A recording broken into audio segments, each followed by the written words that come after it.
Wajek mse? Wajek means bonjour, means hello in our Cree language. And I'm so glad that my First Nations people are there. Hi, Noreen, Samuel Jackson. I've seen them yesterday night while I was arriving from after our 1,100 kilometer trip down south from Nemiska to here. And that's just half of it, and then I go back up again. I'll do the other leg tomorrow. It's Wajia means hello in my language. It's Cree language. So if you can say it, Wajia. Wajia means hello. And I'm very glad to be here today on this Saturday. And it's a sacrifice for the students and the people here to give out and hear a speech from this lowly guy here. So with that, I thank you so much for being here. And so I will begin my speech here.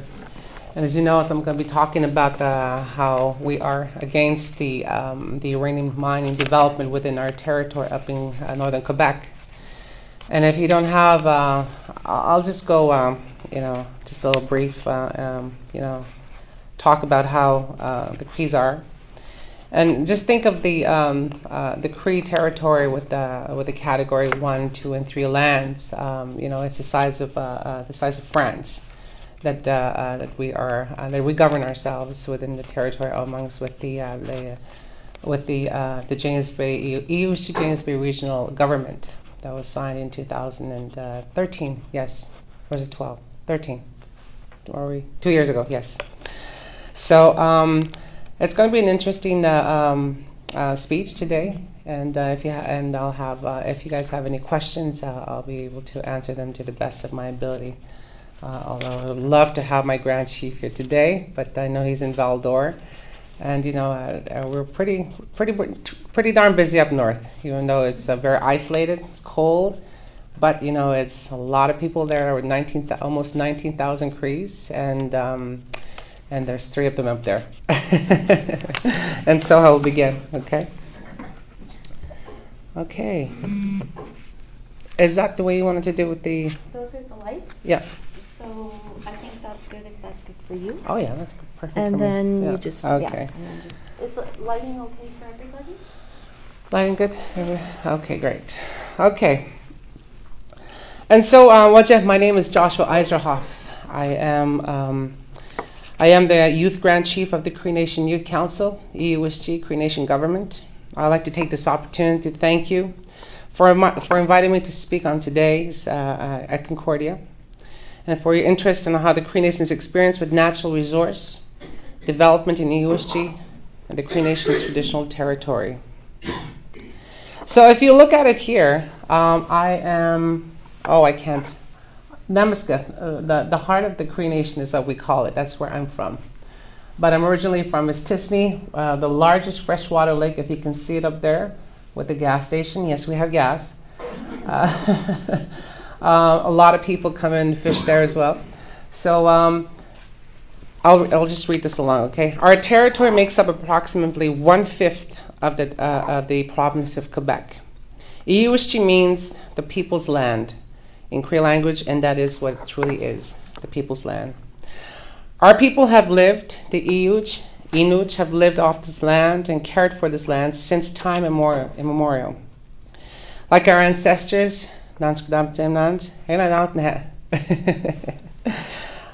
we consider ourselves stewards of the land. We look after the land, and in return, it looks after us.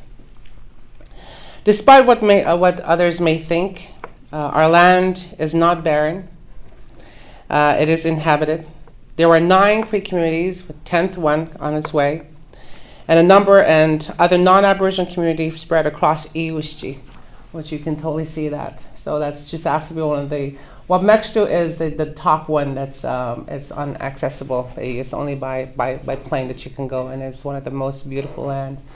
I mean, they have incredible beaches there. Like I go sometimes to the islands, the hot islands, the Caribbean. But this one is, you can't compare nothing to that. They have the best. It's a little bit colder, but the sand is perfect. So And there are over 300 trap lines, also known as family hunting grounds for us. Throughout this large piece of land, each generation of Cree people continue to use the same hunting grounds that their ancestors used. Like my grandfather, Joseph, I used to have a hunting ground that's passed down to my uncle and to my father. And so it goes from generation to generation. And we return to these same spots season after season, year after year, to hunt, trap, and fish and gather. In order to practice our traditional activities like hunting, trapping, fishing, we follow the migration patterns of the animals who move across the territory, the entire territory. In this way, we live on and use the entire territory of Iserhoff. So, if you look at this, this is this is Mistissini, where I'm originally from, and it's a big, large community. When people think of First Nations communities, as I've traveled across Canada, and everybody has their own perception of what they've seen on the media, what often comes to mind are the images of different communities, like such as Adwapiskat, like that was on the news a couple of years ago, and its housing crisis, or the evacuation of Saskatchewan. We were just talking about that, Marina. And it's true that many First Nations in Canada live in circumstances akin to those of third world countries, and that makes me mad, without clean water or proper sewage systems. It's true that the First Nations people in Canada are overrepresented in the justice system and underrepresented in the education system. It's true that the First Nations of Canada have been dispossessed and disenfranchised. The number of murdered and missing women, Aboriginal women, is yet another indicator of the disparity that exists between Native and non-Native communities in Canada. The Cree Nation of Iserhoff has experienced these challenges, and this history continues to be felt in our communities. At the same time, in the last 15 years, as 15 years in my language, we have also experienced some important successes. As a result, our communities are not necessarily what would be expected or what you would expect. They are increasingly different from other communities located in other sides of across Canada or in James Bay, and different communities. For instance, the community of Mistissini, if you see it right there, the community of Mistissini. Actually, I can see my grandfather's territory is towards the right. That's Xtio. My grandfather, used to walk on that lake to go and get some fish. And we have a fish net right across over there. Actually, just a couple of weeks ago, my dad and I actually went to go kill some. It was really good. The community of Mistissini is located on a beautiful lake of Mistissini, the largest freshwater lake in Quebec. There are about 3,000, about almost close to 5,000 now people who live in this beautiful community. There's a hockey team, a thriving hockey team, a sports complex with fitness center, and a Tim Hortons. Can you believe that? Tim Hortons. Yeah, double, no. I can't do that. I've heard triple. Isn't that crazy? Anyway, it's the kind of place where kids still play outside for dinner instead of outside with their video games. It's also a place where almost everyone carries a smartphone. So it's no different than here. Kids are evolving. I was born in Mistissini a long time ago, in the 70s, late 70s. And in many ways, I still consider it my home. I moved to Val d'Or, hence why je parle français aussi. Donc, je m'améliore des fois. And I chose to go to CEGEP in the South. I went to Vanier College. I studied general arts and music at Vanier College in Montreal here. And then fashion design at La Salle College. And then, in world of politics, fashion, politics, hey, I like it. I like the mixture of that. After that, I chose to return to Iserhoff, my hometown, my home. I miss the peacefulness of the land.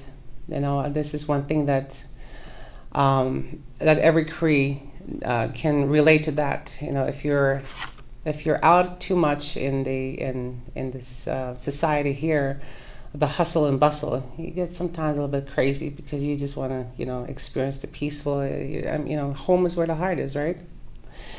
And I wanted to, I wanted to be close to my family, and so that's what I did. And I wanted to be part of building my community and making it better. I have held numerous jobs within the Cree, different Cree government agencies. One day in the future, I'd like to have a career in the arts. Why not, eh? Perhaps in radio, because I had a radio show back in the day in the state, or on the state of Montreal. You never know. Toronto and even New York. Hey, I'm dreaming. They keep telling us, dream bigger, right? But for now, I have chosen to devote my time and my work to my energies to my people, Inuit people. My story is not different from any Cree youth. Many of us have chosen to pursue higher education in the South and then return home. There are good jobs in our communities. My friends have become teachers, doctors, nurses, police officers, social workers, tourism officials, and much, much more. And my parents' generation and our elders, you know, have worked very hard to build a sustainable, modern communities in which we can pursue many different opportunities, while allowing us to maintain our connection to our traditions, our culture, and our land. That is very, very important to us, that we still have our our cultural traditions mixed with modern day to day. I decided to run for the Cree Nation Youth Council because I wanted to find more ways to help our Cree youth for leadership roles, both within communities and beyond. I think it is important for youth to have a say about how natural resources in our territories are developed, as this will affect our own future and many generations to come. Just a couple years ago, we flew down to Australia, to Darwin, Australia, which I had flown 20 years ago. And I spoke to a young people. I was 13 years old at the time. And I was with the elder Robbie Matthew at that time, and we, had spoken about this World Indigenous Youth Conference. And at the end of my speech, I said, I will return here again one of these days. 20 years ago, same stage, I returned. Words are powerful, my friends. So I've been traveling across the world, talking about anything in between about our people, our First Nations people, and how we want to better, just as any Canadian wants. So the travels, it's been an incredible journey. My people are great storytellers. They are. And so I'd like to share two stories with you today. One is the story of my people, and the other one is the story of a bear. Both our stories are natural resource development within Iwischi. So look at this. All right, this is the famous dam. This is the James Bay Hydroelectric Project. This is the Robert Bourassa Dam. As you may know, the James Bay Hydroelectric Project is the largest hydroelectric system in the world. It generates almost half of Quebec's electricity, perhaps this even building. The project is in Iwischi, on my people's land. In 1974, I wasn't born yet. As I had mentioned it to Paul Marois and to Jean Charest, at that time I was still swimming, if you know what I mean. I was born in 77. In order to build this project, a large portion of the land was flooded. Chisasby, one of our communities, was relocated, so is Nemiska, from Old Nemiska to this place to another place where we've seen before. For Crees who live off the land and who have hunted and fished in the same spots for generations, our connection to our land is so strong. Imagine being forced to leave your childhood home, knowing that you could never go back. Imagine being unable to visit your parents' or grandparents' grave sites, because they are not underwater. Many of us, our grandparents, our burials are underwater.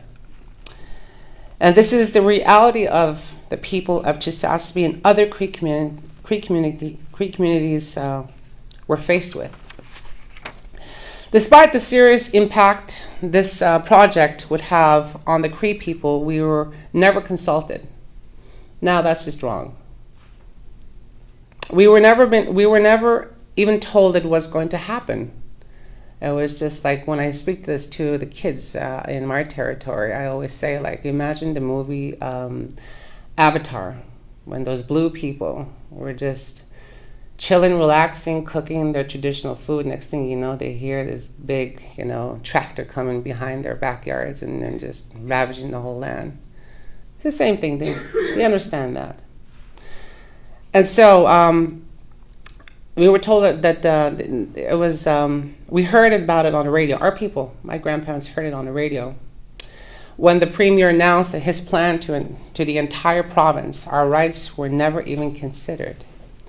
We fought back, we protested, we took the Quebec government to court, hoping to put an end to this project. After listening to many Cree witnesses who described the way they continued to practice their traditional lifestyle, the Superior Court judge agreed that there was enough evidence that the Cree would suffer irreparable harm if the project wasn't put on hold until the case was heard and decided. Unfortunately, his ruling was overturned by the Court of Appeal, and the project was allowed to go forward. Sad times. That was definitely a sad time in history for the Cree people. Then again, but the Superior Court judge decisions made the government of Quebec rethink their plans and how they were going to proceed. They sat down with the Cree Nation government and began negotiating. Now, that was something that has never been done in the history of Canada.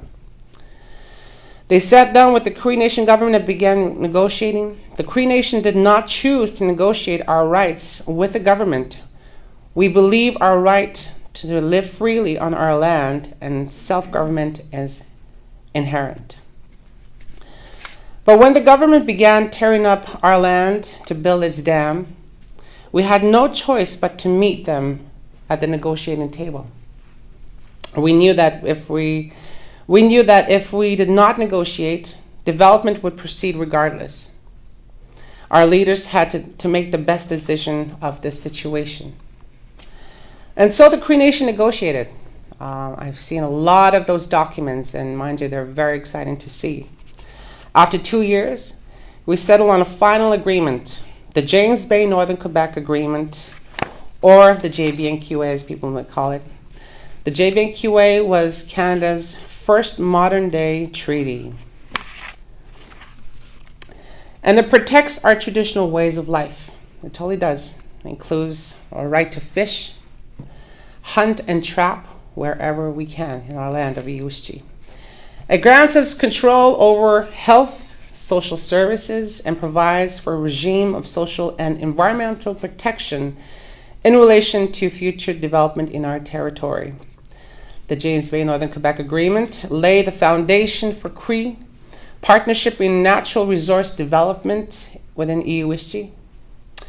A number of other nation-to-nation agreements with the governments of Quebec and Canada have since strengthened that foundation, including the Paix de Brave and the New Relationship Agreement. Just recently, in January 2014, let me stand corrected, 2014, the agreement on the governance came into force. This historic one-of-a-kind agreement creates a formal governance partnership between the Cree Nation and the Jamaisiens, the non-Aboriginal communities who lived in the region. The governance agreement is the first attempt in all of Canada at a real local governance structure founded upon the inclusion of Aboriginal peoples. Back in my day, I guess 80s and 90s and 2000s, a lot of any development that ever happened, was the municipality of the Bay James that ruled the whole Cree territory. And there are less than 5,000 people, and then if you look at it, there's 19,000 Crees. So we had to say, no, enough is enough. What we want to do is you guys are going to include us in the decision making of what happens in the Cree territory. We fought, we won. Now, don't get me wrong, okay? I'm not saying that everything has worked out perfectly for us since the signing of the James Bay Northern Quebec Agreement. Hell no. We have been fighting with Quebec and Canada for nearly 40 years to get them to hold up to their end of their bargain. But the JBNQA and subsequent agreements have confirmed our rights to have a say in development on our land. And the Cree Nation has worked hard to make sure what we have to say is heard and respected. And respect is the key to natural resources development in USG. The Cree Nation's policy is that natural resource projects in USG require Cree consent, le oui et le non, and partnership. One of the key things, consent and partnership. They must recognize and respect Cree rights, protect the environment, and provide social economic benefits to Cree communities, all 10 Cree communities. The Cree Nation welcomes and wishes partner with responsible, sustainable development. In some circumstances, the Cree Nation government has decided against certain development projects. That was recently with the case of Uranium and Stratico, the mining company that began exploring for uranium in USG in 2006. So that's been going on for a long time. So we've had a couple of run-ins with Stratico, I myself as well too, with the president, but I don't think he likes me. But anyway, I like him. All right. Now this is Stratico's resource Matouche project. Look at that. That's a big hole there. So if you look at it, the Odish Mountains, that's where the Stratico worked on that specific project right there. Stratico Matouche project was located in the Odish Mountains, about 210 kilometers north of Mistissini, where I'm originally from, and where Sam is originally from, my cousin. It was the most advanced uranium exploration project in Quebec, dans la province du Québec, until Stratico shut down its camp last year, and thanks to our youth who've actually succeeded in closing them down. The Matouche project was located on a family trap lines that are actively used by members of Mistissini community. Not only was Stratico project on important family hunting grounds, it was also located at the crest of two major watersheds that bring water to and from our communities. So if you looked at it at the first one, it would hit all the Cree communities because of the watershed. Because of the flooding caused by the hydroelectric project, many of our lakes and rivers are connected in ways that they weren't before. Before it was natural, now is man-made rivers, lakes. As a result, the water from those watersheds is carried throughout the entire territory of the USG. Like our communities, the animals and the plants in our territory depend on the water. Us as well too, right? The damage that would cause by possible contamination to that water possesses a serious risk to the Cree Nation and our way of life, and to yours as well too.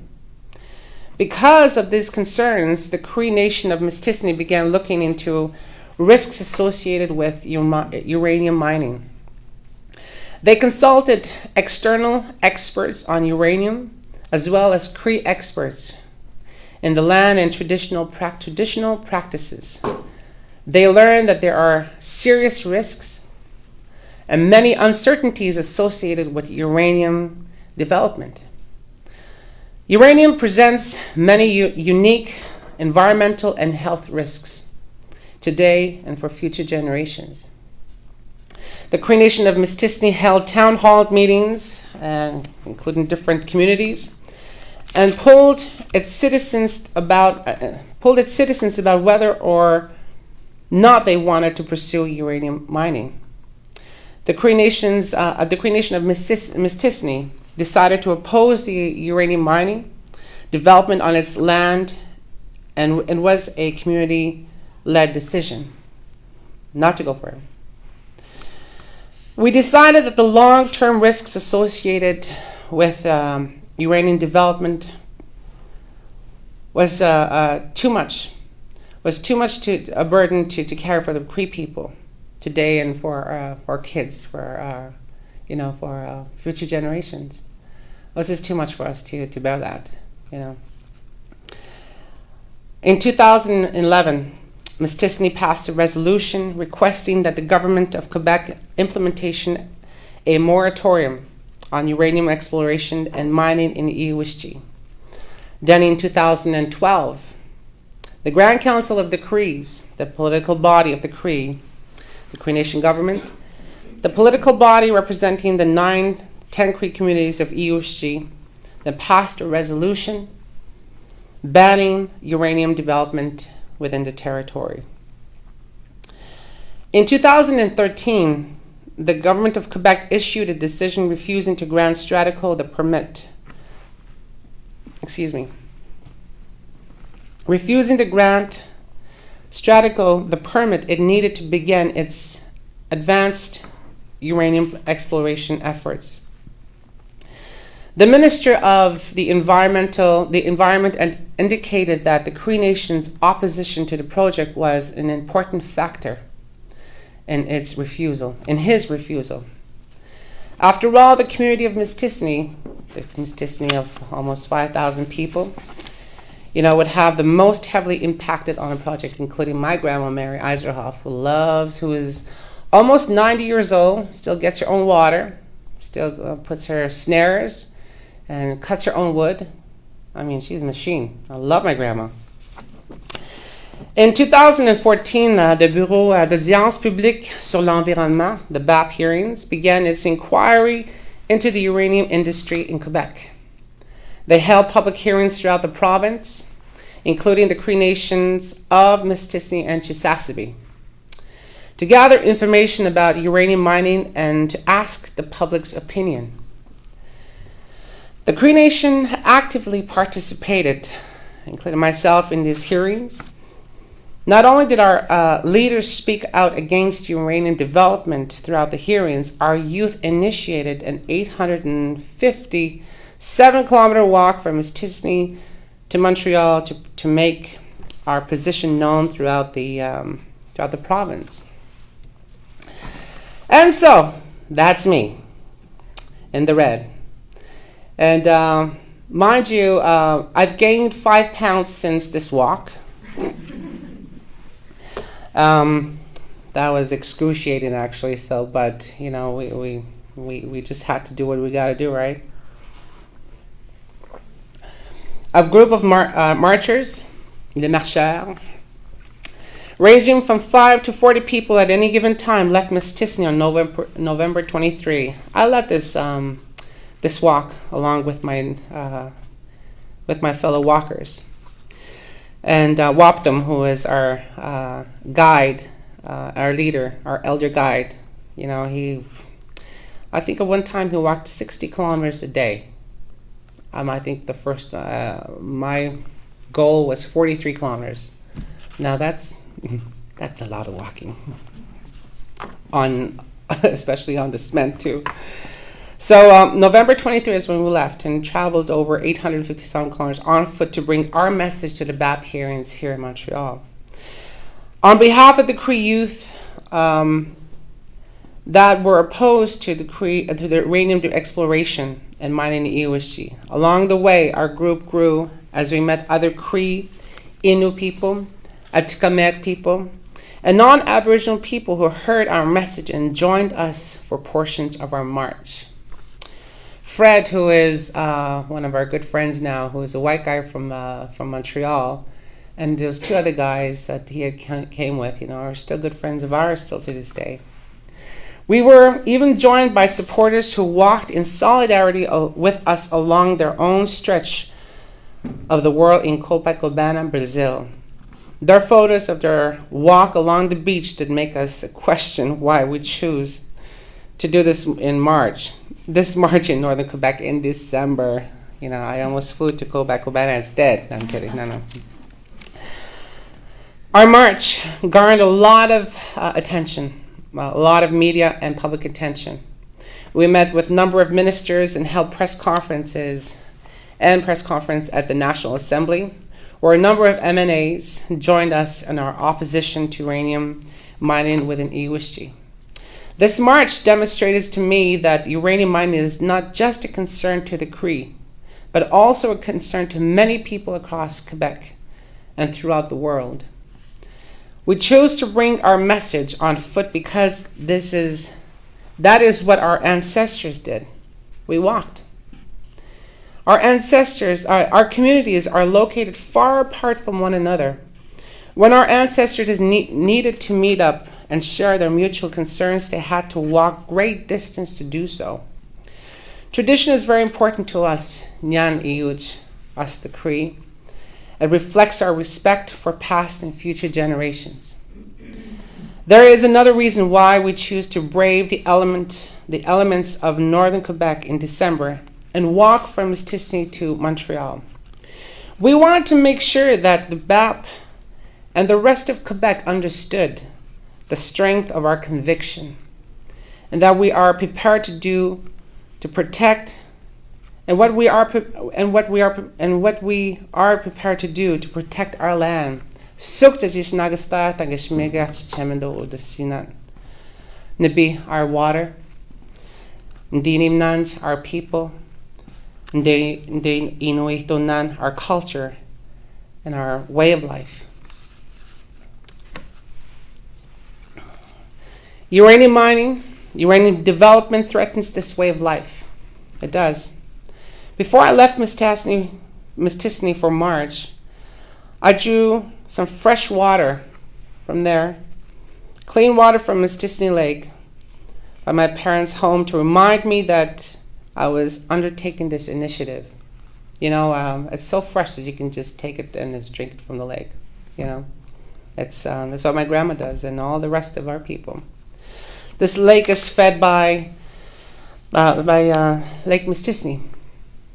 And this is the water that my mother uses for her home, in her home, for drinking, bathing, cooking, and everything else. It is crucial to our way of life as Crees, Iyuj, Inuj. I think this water is very symbolic of our concerns about uranium.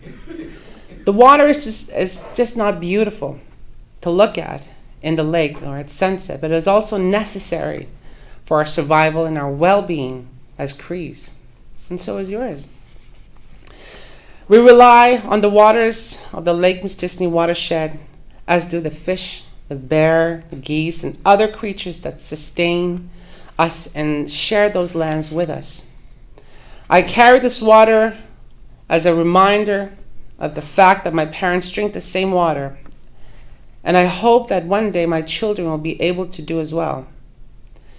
It horrifies me to think, of what will happen to my family and to my community if the water of our homeland becomes contaminated due to uranium mining. That would suck. Suck big time. And this is crucial. While many Crees continue to live off the land and to practice our traditional lifestyle, others of us have made the choice to live outside of our communities, but our identity as Cree remains so incredibly important to us. Yes, the Cree youth want jobs and economic prosperity, but we are not willing to risk our health if radiation enters our food supply. We're not willing to risk our ability to hunt and fish on our lands. If we lose this, not only do we lose our way of making a living, we lose our way of being. We lose a way of connecting to each other, with our family, with our elders, whom we love and we cherish. We highly esteem our elders. We lose an important part of who we are. Just a couple of days one of our elders in Nemaska, Charlie Jolly, who's Jackson's father, went into the spirit world. And this is, when I think of this elder who lived for so long and who has been the epitome of, eldership, the loving, kind father who taught the Cree community traditional lifestyle, traditional skills, gone into the spirit world. And I think that most of people, our people, want to keep that, our land sacred, and we want to keep it clean. And this is why this is why we can't do this to his elder who's passed on. I would like to share my second story with you to drive to this point home. I'd like to share the story of a moment that really, put that really changed my life, or that really changed my position on this stance on uranium mining within the USG. My parents and I, we were driving in Mistissini, and so my mom says, my dad says, "Hey, you remember your trap, your bear trap?" I said, "Yeah." Well, I put it. I put the bear trap, and there's 2 of them. I think we should go, and it's such a beautiful day. And my sister who lives in Chisasibi, it would just happen that weekend. It was so beautiful that we were all together. And let's go hunting. And so we went out hunting, and went to go check our bear trap. But I was secretly wanting to get a moose, because the moose I like the filet mignon. Actually, I'm not going to go into what I discussed with you, but and so we drove, and we got to the place where my grandfather Joseph Iserhoff, who is no longer with us, who has gone into the spirit world, and we just reminisced. My dad had so many stories, and my father just continued told us that to look at for spots where tent frames you would see them. And this is Grandpa and I used to hunt there. We butchered a moose there. And we got to the trap. Lo and behold, there was a bear there. Yes. And in the Cree world, the bear is the most sought after animal, and is highly respected. It is the grand poobah of the animal kingdom in EUSG. And if you get one, you're considered a great hunter, that you have passed on, and now you have become a great hunter. Then you can marry. I'm kidding. Maybe for some. And so I positioned myself to get the bear, and then I shot it and went down peacefully and entered into the world, the spirit world. And I saw my dad being he was so proud of me. I saw my mom's, she was overjoyful. And I saw my sisters had taken snapshots of her iPhone, posted straight on Facebook. Yay, he's a man now. I saw my mother get spruce boughs. I said to my mom, what are you doing, Mom? Can we transport the bear to the truck and, take it home? And she says, well, first of all, we have to do the necessary steps. She went to go get the spruce boughs, and she made a bed where, I said, what are you doing? She's like, this is how it was done in the past, and we're going to teach you guys. This is the most highly respected animal, therefore you have to respect it in order for you to, clean it. And then we had put the bear on the spruce boughs, and it was a thick spruce bough. I was like, wow, I was even jealous of the bear because, I could just sit there. But that's where we cleaned it. And before it went down, I went over and I touched this fur, how beautiful it was, and I said, thank you for giving us your life. So others and my family and my grandfather, my grandma would, will enjoy, this your meat. And I remember thinking, and I'm just, looking at this, and I said, this bear drank from this land. It was not contaminated. It was not, it wasn't, the land wasn't destroyed. But it was so healthy. And that my experience of looking at this in my family, and my dad telling me how to gut the bear, really, really set something within my spirit that I wanted the next generation. I wanted my children to experience what I've experienced with my parents, experienced with my dad. This is our culture. This is the way we lived. And it's only until then that happens that will continue into the next generations.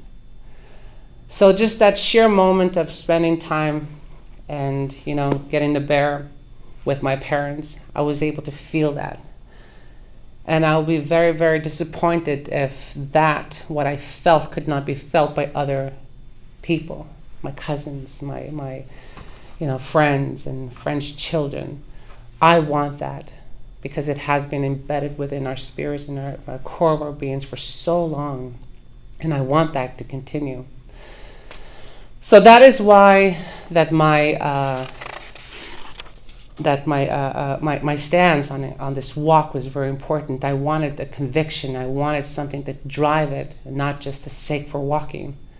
You can be an activist, but if you haven't found that deep desire for you to carry the message, it will be a walk in vain. And then if you stand before people, especially media, I got dogged by different medias across Quebec. You know what? I gave it all I got to answer their questions. But always bringing back to the story that one thing that we have all in common may not be my culture or your culture, but is one thing that we have in common is water. We all need water to survive. And it's something that's, that hits home for us and for les gens du Québec aussi. When discussing about this, I really wanted to make that point across that the water was really like it gives life. So this is what I shared to many of the people that I've walked across those 857 kilometers to here, and I was able to, really share my heart in different peoples, in universities and l'Assemblée nationale, not just for high power people, but just people in general who wanted to hear our story and why we were walking. So with this being said, I wanted to share the story with you to make it clear that even those of us who don't live off the land, those of us who work for the government, who travel south for school, who want to be artists, actors, activists, name it, who still bond with our families through the land, who share and acknowledge through the land. We are connected to the land, always will be. I want to pass down what I learned to my nephew, and to my son, my daughter, one day to my own children. I want that tangible connection with the land and what it means to be Cree, to live on for generations to come. I hope that I was able to give you some insight into the Cree Nation's experience with natural resources, resource development, and our opposition to uranium mining.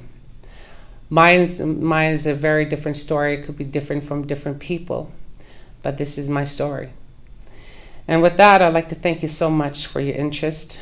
Like I said before, you sacrificed this time, and for you guys to hear me, a Cree guy from Stisney, Namaska. I'm so glad, and I'm very happy, and I'm happy to answer any of your questions if you have any.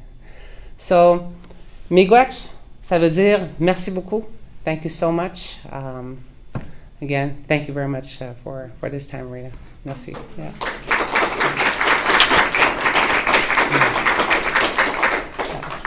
Yes, ma'am. First of all, thank you for your work in saving our water, because we benefit too. But I understand from the James Bay project that there are high mercury levels, and I'm wondering if that's being followed in terms of your people and impact on health. Yes, I was really hoping that that the Cree Health Board, statistics were given to me before coming here. I know that it is a problem, but a lot of the people that I have spoken to, and a few that have answered, there is still a lot of concern in that. But most of the people that those dams that were affected, most of the people do not fish in those waters. So, but there are a lot of precautions where to fish nowadays because of the hydroelectric project, the dams that are, yeah.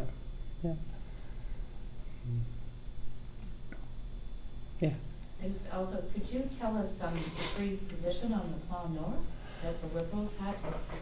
Oh my goodness, it's. Does it permit this uranium mining, or still is a negotiation? I really can't say because what I understand and what I know for sure is that the BAP hearings, the Quebec government allowed for the BAP hearings to continue and to do their assessments with different communities in a lot of the townships across Quebec. The Plan Nord, the Cree vision of Plan Nord. So when that was announced, I was like, hey, we did our homework. This is what we got. And we based it upon the different elements that they have to respect under the James Bay Northern Quebec Agreement, from the Petit Brave and from the New Relationship Agreement. So whatever happens, that we're open to discuss whatever that the decision will be made. But one thing I must stress is we're not the Cree Nation of the USG, the Cree Nation government and its members, its people, are not against any development within our territory, but we are against uranium mining development within our territory. For example, we have Goldcorp, we have different companies who are situated up north for diamonds and for gold as well too. So that goes to show that we are open for developments. It creates jobs for our people and for the people of Quebec. So this is one thing that that we're not going to say no to, except for uranium mining. Yeah.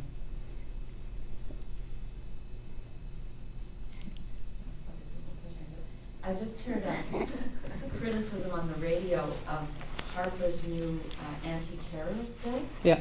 That it has a number of points, and I think that international jihadists are mentioned maybe once, but there was concern that its real purpose is to, for example, stop Canada's Aboriginal people from protesting. That there are a lot of clauses in there that would stop activists from protesting. Mm-hmm. Is that being raised in your community? It has been raised, it's been discussed, and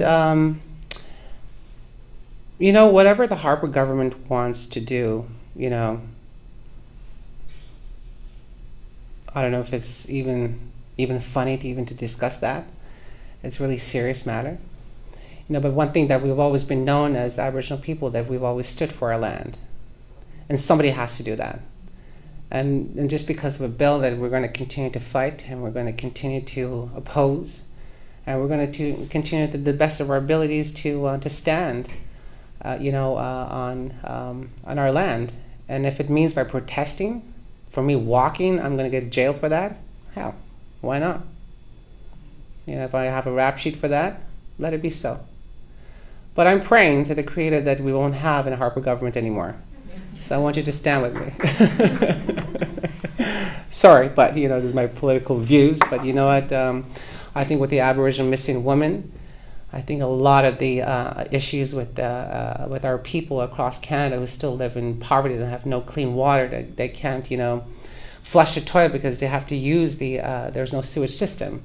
That's just disgusting to me. And as we're dubbed and as the most one of the top richest countries in the world, really. So I get really heated when I think about those things, so I'm cooled off a little bit right now. Next question. Yes, ma'am. Well, first, Miigwech, for coming to share with us Yeah. your stories. I would like to hear a bit more about what the Youth Council is doing, any projects, or what are you working on?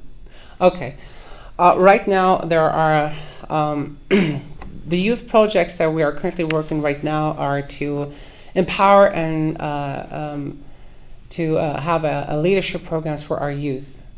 And we work different partnerships with the education, with the police, and we have different partnerships with different organizations within our Cree territory, and alongside with the government of Quebec as well too. And I think this year I just had a board of directors meeting. Each year we do have discussions of what we want to do this year. And with the new government that was in place, I think we're going to be working with the Jamaisiens, with the non-Aboriginal people who live in our communities, who live in our just say Radisson, you have La Belle-Soquille, Chibougamau. We have all these non-Aboriginal who live within the territory, and it's sad to say that. It's sad to say that that there is that big gap still, and even though we live in the same almost next door, there's practically no dialogue between that. But with the new EU Ischii James Bay regional government, we're seeing now it's a first step. And I'm thinking that and I know that this generation will make that next step for us to work together, and enough with this laissez-faire kind of attitude, So we have a big mandate across EUSG and to work with our non-Aboriginal people. So there are many projects that are on the way, but that is one thing though that we want to focus on, is to have a dialogue between the people. Our Cree people and the Jamaisiens, yeah. So hopefully the media will catch up that, and we'll have a good time, a good conference, I should say, yeah. Madame. I just wanted to thank you very much for speaking to us so beautifully in such a friendly way and concisely in English, and presenting the Cree nation so concisely, so quickly, in such actually quite a profound way. Thank you. And I wanted to congratulate you also on having the three languages, or more, English and French and Cree, because I worked for 10 years in Chisasibi in Adelaide, secondary 1 and 2. Ah. And my students never, very well, it is changing, but really the only time they would ever speak English was when they were in my class. They live in Cree. So they're quite oblivious, as a lot of people are quite oblivious as to what is really going on, coming from documents from the government in French or even in English, unable to really read the documents and study and do the research themselves. So they're really dependent on someone like you, who can speak to us, who can speak in French to the government, who can come back to the people and speak so eloquently and tell them what is really going on. I was really working to try and help that literacy, but the contract was cancelled. Darn. Yeah, the education system is having great difficulty handling the issue that various different Cree communities speak English and French at different levels and not at all, and how to adapt some kind of education system to the reality of the communities. And you're one of the rare, I know, Cree who really can master the three languages and hence have the possibility to communicate with everybody involved so eloquently. And I just want to commend you on that and just kind of point it out. Thank you very much. Thank you so much. And I know this next generation, my generation, and we're just in this leadership role that I have. We really want to build those talents that our youth have. Like for instance, going back to the Youth Council, we started this Norwegian project who, it's an arts program. Now will be integrated into the Cree school board system. And, it's something that is that we have been working on pretty, like, really hard in the past 2 years. And you can find our now this is a youth program. They recorded music in each of the 10 Cree communities, and it's on iTunes, and it reached #1 last year.